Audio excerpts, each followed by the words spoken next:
नमस्कार मित्रांनो, ठरलं तर मग मालिकेच्या आजच्या भागामध्ये आपण पाहणार आहोत की आता महिपत त्याच्या घरी भरपूर दारू पीत असतो आणि महिपतने आता दामिनीला कॉल केलेला असतो. दामिनी आता तिच्या ऑफिसमध्ये काम करत बसलेली असते. तर तेवढ्यात महिपतचा आलेला फोन बघून वैतागत दामिनी फोन घेते. दामिनीने फोन घेताच आता महिपत म्हणतो की दामिनीबाई मला माफ करा, कारण मी सकाळी सकाळी दारू पिऊन तुम्हाला फोन केला. पण मी तुम्हाला एक सांगतो, मला राहवलं नाही आणि मला थोडा त्रास झाला म्हणून मी दारू घेतली. आता दामिनी काही ऐकण्याच्या मनस्थितीत नसते.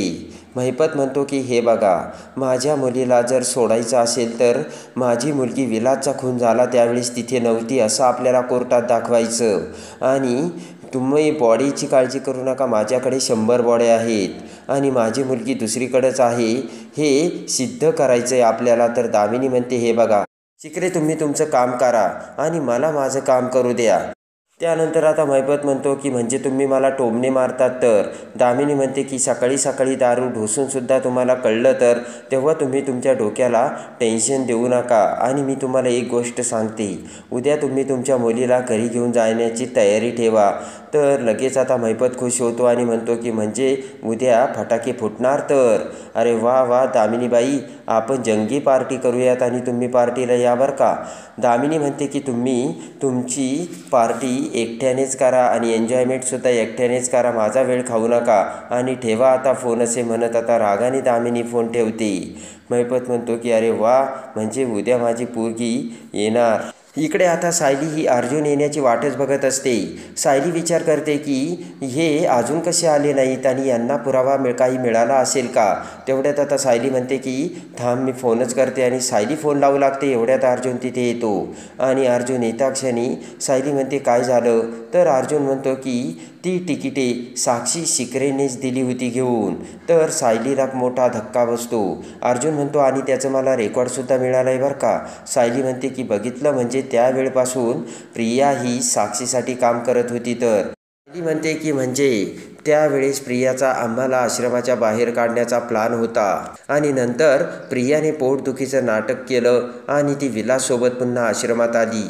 आणि त्यानंतर आता विचार करत सायली म्हणते की म्हणजे प्रिया त्या दिवशी आपल्या रूममध्ये गुपचूप काहीतरी शोधायला आली असणार. तर तेव्हा आता अर्जुन म्हणतो की हा तिचा प्लान महिन्यापासून चालू असणार.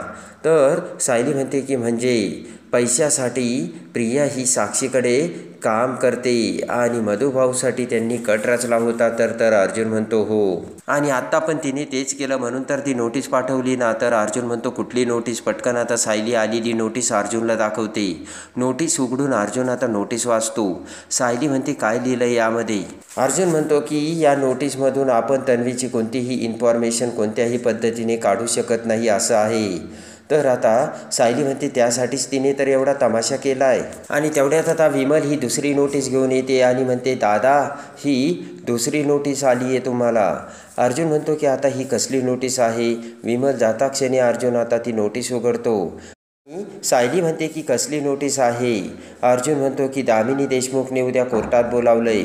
नक्कीच तिचा काहीतरी प्लान शिजत असणार आणि तोही मोठा. सायलीला आता धक्का बसलेला असतो. आणि त्यानंतर आता अर्जुन म्हणतो की उद्या कोर्टात गेल्यानंतरच आपल्याला कळेल. इकडे आता दुसऱ्या दिवशी सकाळी चैतन्य आणि अर्जुन त्यांचे आवरत असतात. चैतन्य म्हणतो की अरे अर्जुन, मला असं वाटलं नव्हतं की ही दामिनीबाई एवढी अचानक नोटीस पाठवेल म्हणून. अर्जुन म्हणतो की तिचा तोच तर प्लान असतो, अचानक सगळ्यांना गाफील ठेवायचं आणि मग बॉम्ब टाकायचा. चैतन्य म्हणतो की मला तर आता भीती वाटते आणि ती कुठलेही फेक पुरावे काढील आणि मधुभाऊंनीच विलासचा खून केला हे सिद्ध करेल की काय. तेवढ्यात सायली तिथे येते आणि चैतन्याचे बोलणे ऐकून सायली म्हणते काय. तर अर्जुन आता सायलीकडे बघतो आणि तेवढ्यात आता सायलीने कॉफी आणलेली असते आणि सायलीच्या हातातील कॉफीचा कप खाली पडतो आणि लगेच आता सायली ब्लानिंग होत म्हणते की मला सांगा ना, खरंच ती असं करेल का. तेव्हा आता अर्जुन हा सायलीला धरतो आणि सायलीला समजावतो. आणि त्यानंतर चैतन्य सायलीला पाणी देतो. तर सायली म्हणते की त्या दामिनी देशमुखने ना खरंच असं केलं तर. अर्जुन म्हणतो की ती असं नाही करू शकत. आणि आता चैतन्यसुद्धा सायलीला समजावत म्हणतो की वहिनी तुम्ही टेन्शन घेऊ नका, ती असं काहीच नाही करू शकत. आणि अर्जुन म्हणतो की हे बघा तुम्ही बिंदास्त राहा. तर सायली म्हणते की मनाला कसं पटवून देऊ की माझ्या बाबांना काहीच होणार नाही म्हणून. आणि तेव्हा आता अर्जुन म्हणतो हे बघा तुमचं मन ना कसं शांत करायचं ते मला माहिती. आणि त्यानंतर अर्जुन आज सायलीला आता देवासमोर घेऊन येतो आणि देवासमोर आता अर्जुन सायलीला हात जोडायला लावून प्रार्थना करायला सांगतो. अर्जुन आणि चैतन्यसुद्धा आता प्रार्थना करतात आणि तेवढ्यात आता पाठीमागून मधुभाऊ तिथे आलेले असतात. त्यांच्याकडे बघत आता मधुभाऊ म्हणतात, माफ करा जावई बापू, मला यायला थोडा उशीर झाला का? अर्जुन पाठीमागे बघतो आणि म्हणतो, अजिबात नाही. सायली मधुभाऊला बघते आणि पटकन मधुभाऊकडे धाव घेत सायली आता मधुभाऊला मिठी मारते. आणि त्यानंतर आता मधुभाऊ म्हणतात की सायली, आता मी घाबरत नाही बरं का, कारण माझी लेक आणि माझं जावई माझ्या पाठीमागे पाडासारखे उभे आहेत. आता मी नाही घाबरत. तर अर्जुन सायली खुश होतात.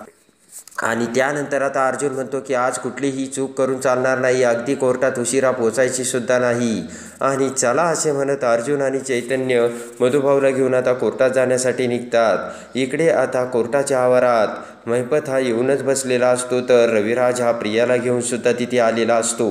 आणि तेवढ्यात दामिनी तिच्या कारमधून तिथे येते. तर सगळेजण आता दामिनीच्या कारकडे बघतात आणि त्यानंतर कारमधून उतरत आता दामिनी ही समोर येते. तर रविराजला बघते. रविराजला बघता क्षणी आता दामिनी ही रविराजकडे येऊ लागते. आणि तेवढ्यात आता हात पुढे करत दामिनी म्हणते की हॅलो रविराज, ओळखलं का?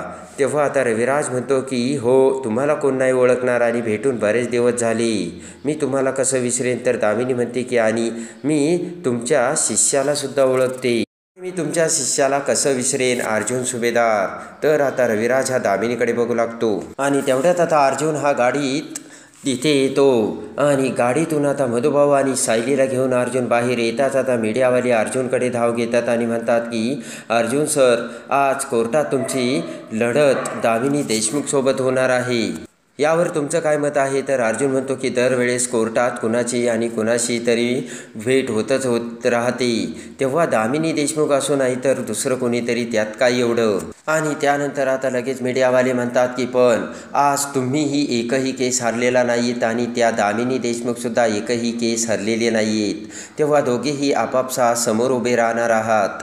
अर्जुन म्हणतो पण माझी बाजू सत्याची आहे आणि सत्य हे कधीच हरत नसतं. दामिनी ते सगळे बोलणे ऐकत असते. आणि लगेच मीडियावाले म्हणतात की आपली तत्त्व कधीही न बदलणारा तुम्ही वकील आहात, तर त्या दामिनी देशमुख बदलणार का? तर अर्जुन म्हणतो कधीच नाही.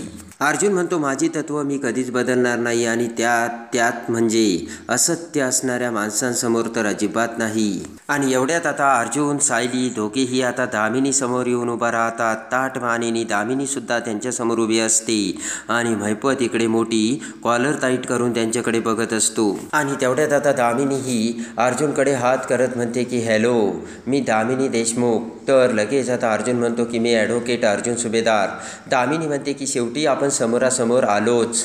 अर्जुनकडे बघत आता दामिनी म्हणते की आत्मविश्वास ढासाळतोय का तुझा? आणि तेवढ्यात आता दामिनीकडे बघत अर्जुन म्हणतो की माझा आत्मविश्वास बघण्यासाठी तुम्हाला कोर्टामध्ये आतमध्ये येऊन लढावं लागेल. ते ऐकून दामिनी हसू लागते.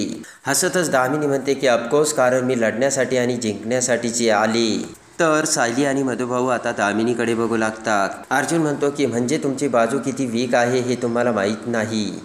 तेव्हा आता दामिनी म्हणते की माझी बाजू किती वीक आहे की तुझे पुरावे किती बिनबुडाचे आहेत ना, हे कोर्टात गेल्यानंतर तुला कळेलच. आणि त्यानंतर आता दामिनी म्हणते की आता आपण जिंकल्यावरच बोलूयात आणि दामिनी जाऊ लागते. तेवढ्यात आता अर्जुन म्हणतो की ॲडव्होकेट दामिनी देशमुख. जात असलेली दामिनी लगेच थबकते आणि अर्जुनकडे बघते. अर्जुन म्हणतो की आज कोर्टात ना तुम्ही जिंकणार ना मी, आज कोर्टात जिंकणार फक्त सत्य आणि सत्य. आणि लगेच आता अर्जुन दामिनीकडे बघत म्हणतो की आत्मविश्वास ढासाळतोय वाटतं. तर दामिनी गालातल्या गालात हसत आतमध्ये निघून जाते. आणि आता सगळेजण कोर्टात आलेले असतात. तर तेवढ्यात आता जज हे कोर्टात येतात. सगळेजण उठून उभा राहतात. तर जज आता खाली बसत कोर्टाच्या कारवाईला सुरुवात करण्यासाठी सांगतात. ते ऐकून आता साक्षीसुद्धा ऑलरेडी विटनेस बॉक्समध्ये तिथे उभी असते. तर दामिनी देशमुख आता पुढे येते आणि म्हणते की मी दामिनी देशमुख आणि मी साक्षी शिकरेची आता नवीन वकील आहे. आणि त्यानंतर एक नोटीस आता जजला देत आता दामिनी देशमुख उभा राहते. तर जज म्हणतात तुम्ही तुमची प्रोसिजर सुरू करा. आणि जज ती नोटीस वाचू लागतात. तर इकडे दामिनी म्हणते की माझी अशील आहे साक्षी शिकरे आणि तिने कोर्टाची दिशाभूल केली असा आरोप आहे. पण मी म्हणते की माझ्या अशील साक्षी शिकरे हिचीच दिशाभूल झाली. आणि दामिनी म्हणते की या अगोदर कोर्टात साक्षीने ज्या स्टेटमेंट दिल्या त्या अगदी तिने तिच्या मनाविरुद्ध दिल्या आणि नाविलाजाने दिल्यात आणि त्या सगळ्या खोट्या आहेत हे मी सिद्ध करेनच. ॲडव्होकेट दामिनी देशमुख म्हणते की पण कोर्टातून आता साक्षी शिकरे यांना खोटं बोलण्याच्या आरोपातून आता मुक्त करावं असे आता दामिनीने कोर्टाला सांगितलेलं असतं. आणि त्यानंतर आता दामिनी देशमुख खाली बसताच आता जज हे अर्जुनला त्याचं स्टेटमेंट द्यायला सांगतात. तेव्हा आता अर्जुन पुढे येतो आणि म्हणतो की माय लॉर्ड, मी तुम्हाला एक सांगतो, साक्षी शिकरे एकदा खोटं बोलतील पण त्या तीनदा खोटं कसे बोलतील. अर्जुन म्हणतो की साक्षी शिकरेने खोटे साक्षीदार उभे केलेत आणि खोटे पुरावे उभे केले, खोटे साक्षीदार उभा केले. हे सगळं मनाविरुद्ध कसं होऊ शकतं याचा कोर्टाने विचार करावा. ते ऐकून दामिनी आता जजकडे बघू लागते आणि अर्जुन सुभेदाराकडे. त्यानंतर दामिनी देशमुख उठून उभा राहते आणि म्हणते की मी लॉर्ड, मला ना साक्षी शिकरेला प्रश्न विचारण्यासाठी परवानगी द्यावी. जज लगेचच परवानगी देतात. तर आता दामिनी ही साक्षीसमोर येते आणि तेवढ्यात आता दामिनी म्हणते की मिस साक्षी शिकरे, विलासच्या मर्डर केसमध्ये तुमचा जो काही संबंध जोडला गेला आहे आणि आत्तापर्यंत जे काही झालं ते सगळं तुम्ही प्लीज मला पुन्हा एकदा सांगाल का. ते ऐकून आता साक्षी म्हणते की मॅम, तुमचं अगदी खरं आहे. मी तुम्हाला खरं सांगतो, यामध्ये माझा आणि या कुणाशी काहीच संबंध नाही आहे. त्यानंतर आता साक्षी सांगू लागते की आम्हाला आश्रमाची जागा हवी होती आणि आम्हाला त्यावरती रिसॉर्ट उभं करायचं होतं आणि त्यासाठी आम्ही ती जागा मधुकर पाटलांच्या नावावर असल्यामुळे त्यांच्याकडे गेलो आणि आम्ही त्यांना रिक्वेस्ट केली की प्लीज तुम्ही आम्हाला ही जागा द्या. साक्षी म्हणते की पण मग त्यांनी आम्हाला नाही म्हणून तर एवढं सांगितलं नाही, फक्त त्यांनी आमचा अपमानच केला. साक्षी म्हणते की ते आम्हाला वाटेल ते बोलले आणि आम्हाला त्यांनी तेथून हाकलून दिलं आणि त्यानंतर आम्ही कधीच पुन्हा त्या आश्रमात गेलो नाही असे साक्षी आता हात जोडून दामिनीला सांगते. तेव्हा आता अर्जुनच्या लक्षात आलेलं असतं की आपण पेन ड्राईव्हचा पुरावा दाखवला होता आणि त्यामधून आश्रमाच्या गेटमध्ये कोणी कधी आतमध्ये गेलं आणि कोण कधी बाहेर हे आता अर्जुनला आठवतं. आणि त्यानंतर आता म्हणजे 9:17 त्या हॉटेलमधून साक्षी शिकरे बाहेर पडल्या आणि 10:50 पुन्हा त्या रिसॉर्टमध्ये गेल्या. म्हणजे 1.5 तास साक्षी ह्या बाहेर होत्या. तेव्हा त्या कुठे होत्या असे आता अर्जुनने कोर्टाला सांगितलेलं असते. हे अर्जुनला आठवते. आणि ज्यावेळेस आता शिवानीने साक्षी दिली होती त्यावेळेस रविराजांनी सांगितलं होतं की तुम्ही यांना ओळखता का. शिवानी म्हटलेली असते की मी यांना ओळखत नाही, पण मी त्यांना एकदा बघितलं होतं आणि 1.5 ते 2 महिन्यापूर्वी 9:30 ते 10च्या सुमारास मी त्यांना रस्त्यावरती दारू पिऊन उभे असताना बघितलं. त्यावेळेस मी ट्युशन सुटून घरी जात होते. आणि त्यानंतर मात्र अर्जुनने त्या शिवानीला पुन्हा सगळे पुरावे दाखवून विचारलं की तुम्ही मग काय केलं. तर शिवानीने सांगितलेलं असतं की सॉरी, मला खोटी साक्ष द्यावी लागली. आणि त्यानंतर आता अथर्व विचारेचे खोटे डॉक्युमेंट्स बनवून आपण कसे खोटे अथर्व विचारेला आता आपला भाऊ मानले होते हे देखील सगळं साक्षी आता दामिनी देशमुखला सांगत असते. आणि ज्या वेळेस खऱ्या अथर्व विचारायला आता अर्जुनने कोर्टात आणलं आणि म्हटलं की ही मुलगी बसली आहे ना मागे, तुम्ही यांना ओळखता का. तर अथर्वने सांगितलेले असते की नाही, मी यांना नाही ओळखत. आणि त्याच वेळेस साक्षीचा खोटारडेपणा कोर्टात कसा उघड झाला हे सगळं आता साक्षी ही दामिनीला सांगत असते. आणि ते सगळं आठवताच आता सगळं साक्षीचं बोलणं ऐकताच अर्जुन ऑब्जेक्शन घेत उठून उभा राहतो आणि म्हणतो की माझे वकील मित्र तेच आरोपीला पुन्हा वधून घ्यायला का भाग पडतात. आणि त्यामुळे अर्जुन म्हणतो की मला असं वाटतंय की ॲडव्होकेट दामिनी देशमुखांनी या केसचा अगोदर अभ्यास नीट केला नाही. तर दामिनी म्हणते की माझा अभ्यास पूर्ण झाला आहे अगोदरच. आणि लगेच आता दामिनी म्हणते की इतक्या वेळेस साक्षी शिकरेच्या स्टेटमेंट्स ऐकून तुमच्या काही गोष्टी लक्षात आलेल्या नाही आहेत आणि त्या तुमच्या लक्षात याव्या एवढीच माझी इच्छा आहे. तर लगेच आता जज हे ऑब्जेक्शन सस्टेन करतात. आणि अर्जुन आता खाली बसतो. चैतन्य अर्जुनला म्हणतो की यांना जे काही विचारायचं ते विचारून घेऊ दे, त्यात काय निष्पन्न होणार आहे. त्यानंतर आता दामिनी साक्षीला सांगते की हे बघा, कोर्टाला तुम्ही असं सांगितलं की ज्या रात्री विलासचा मर्डर झाला त्या रात्री तुम्ही पूर्ण रात्रभर रिसॉर्टमध्येच होतात. आणि दामिनी म्हणते की म्हणजे तुम्ही त्या दिवशी खोटं बोललात बरोबर. तर साक्षी जजकडे बघत म्हणते की बरोबर. तर अर्जुन आता साक्षीकडे बघतो. आणि त्यानंतर आता दामिनी म्हणते की मग तुम्ही कोर्टाला असं सांगितलं की त्या रात्री तुम्ही 2 तास रिसॉर्टमधून बाहेर गेला होतात बरोबर. तर पुन्हा आता अर्जुन ऑब्जेक्शन घेतो. आणि लगेच आता अर्जुन अर्जुन म्हणतो की हे साक्षी शिकरेने सांगितलं नाही, तर CCTV फुटेज बघून मी ते प्रूव्ह केलंय. तेवढ्यात आता दामिनी म्हणते की ठीक आहे. ॲडव्होकेट अर्जुन सुभेदारांनी ते सिद्ध केलंय की तुम्ही 2 तास रिसॉर्टमधून बाहेर गेला होतात. त्यानंतर तुम्ही शिवानी नावाच्या एका मुलीला भेटलात, पण तेही तुम्ही कोर्टाला खोटं सांगितलं. तर आता दामिनी म्हणते बरोबर, तर साक्षी म्हणते बरोबर. आणि त्यानंतर आता विचार करून दामिनी म्हणते की मग तुम्ही पुन्हा कोर्टाला सांगितलं की त्या रात्री तुम्ही तुमचा भाऊ अथर्व विचारे याच्या अंत्यविधीसाठी गेला होतात, बरोबर. तर साक्षी म्हणते हो, पण त्यानंतर सिद्ध झालं की तुम्ही हे खोटं बोलता, कारण तुम्हाला कोणी सावत्र भाऊ नाहीच आहे. आणि त्यानंतर आता दामिनी देशमुख म्हणते की ते सुद्धा अर्जुन सुभेदारांनी सिद्ध केलं की तुमचा कोणी अथर्व विचारे नावाचा सावत्र भाऊ नव्हताच. दामिनी म्हणते की तुम्ही एक वेगळ्याच माणसाची आयडेंटिटी चोरून एक वेगळंच कॅरेक्टर तयार केलं. आणि दामिनी म्हणते की हे सगळं तुम्ही कोर्टात खोटं बोललात. आणि लगेच आता साक्षी ही आता महिपतकडे बघते आणि महिपत मान हलवतो. तर साक्षी म्हणते हो हो बरोबर, मी खोटं बोलली. आणि त्यानंतर दामिनी म्हणते की मिस्टर सुभेदार, मी जे काही बोलते त्याला तुम्ही सहमत आहात ना. तर अर्जुन म्हणतो ऑफकोर्स. तर आता दामिनी म्हणते मी तुमचं क्रेडिट नाही घेत, हे सगळं तुम्हीच कोर्टात सिद्ध केलंय आणि तुमच्यामुळेच कळलंय की कोर्टाला ही साक्षी शिकरे खोटं बोलती ती. आणि आता लगेच ते ऐकून आता इकडे महिपत विचार करतो की ही बाई सारखी सारखी साक्षीच्या खोटारडेपणाबद्दल का बोलती. आणि तेवढ्यात आता इकडे प्रिया रविराजला म्हणते की बाबा मला वाटतं ही साक्षीच्या विरोधात बोलते आणि ही सगळं का करते. रविराज म्हणतो की ही दिसतं तेवढं सोपं नाहीये, हिच्या पाठीमागे काहीतरी प्लान दिसतोय. आणि त्यानंतर आता लगेच चैतन्य म्हणतो की ही काय करते. तर अर्जुन म्हणतो कळतंय मला, बघू पुढे. तर आता इकडे साक्षी दामिनीला म्हणते की मॅडम ऐका ना. आणि इकडे आता साक्षी सुद्धा म्हणते की मॅडम हे सगळे विषय मी ऑलरेडी कोर्टाला सांगितलंय आणि परत परत मला पुन्हा तेच विषय नको, कारण मला स्ट्रॉमा होतोय. दामिनी म्हणते की खोटं बोलायला कशाला आला स्ट्रॉमा. आणि त्यानंतर आता दामिनी म्हणते की आता मी तुम्हाला जो प्रश्न विचारणार आहे ना त्याचं अगदी खरं खरं उत्तर द्यायचं. साक्षी आता दामिनीकडे बघू लागते. आणि त्यानंतर आता इकडे दामिनी प्रश्न विचारत म्हणते की तुम्ही कोर्टात 3 वेळा खोटं बोललात, का बोललात खोटं.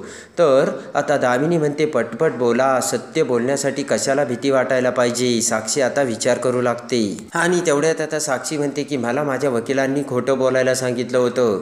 दामिनी म्हणते मी ऐकलं नाही परत. तर लगेच साक्षी म्हणते माझ्या वकिलांनी ॲडव्होकेट पवारांनी मला खोटं बोलायला सांगितलं होतं. आणि त्यानंतर आता दामिनी म्हणते बघितलं का जज साहेब, साक्षी शिकरेला त्यांच्या वकिलांनी खोटं बोलायला सांगितलं होतं.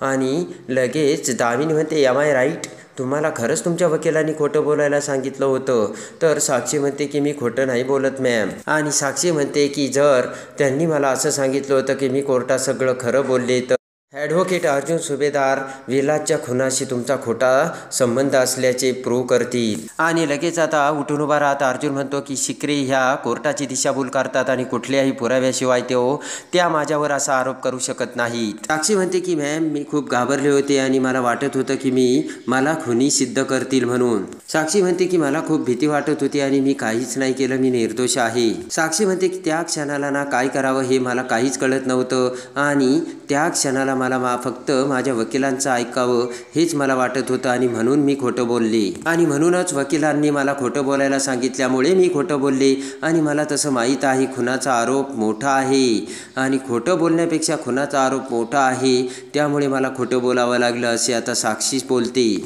त्यानंतर साक्षी सांगू लागते की मी एक खूप सामान्य मुलगी आहे आणि मी माझे मेहनतीने पैसे कमवण्याचे सुद्धा प्रयत्न करते आणि माझ्या ध्यानीमनी नसताना देखील माझ्यावर खुनाचा आरोप केला गेला मॅम. आणि ह्या सगळ्यामध्ये मला फक्त एकच पर्याय दिसत होता की माझ्या वकिलाचं ऐकावं आणि मग मला पवार यांनी जे सांगितलं तेच मी बोलले. आणि त्यानंतर आता दामिनी म्हणते की साक्षी शिकरे त्याचं काय आहे ना, आम्ही खूप मेहनत घेतो की जो दोषी आहे त्याला शिक्षा व्हावी आणि जो निर्दोष आहे ना तो मुक्त सुटावा. आणि म्हणूनच आम्ही या व्यवसायात आलो. पण सगळे काही सारखे नसतात आणि या व्यवसायाला पैशाचं रूप देऊन असे काहीतरी वकील असतात जे ॲडव्होकेट पवारांसारखे निघाले.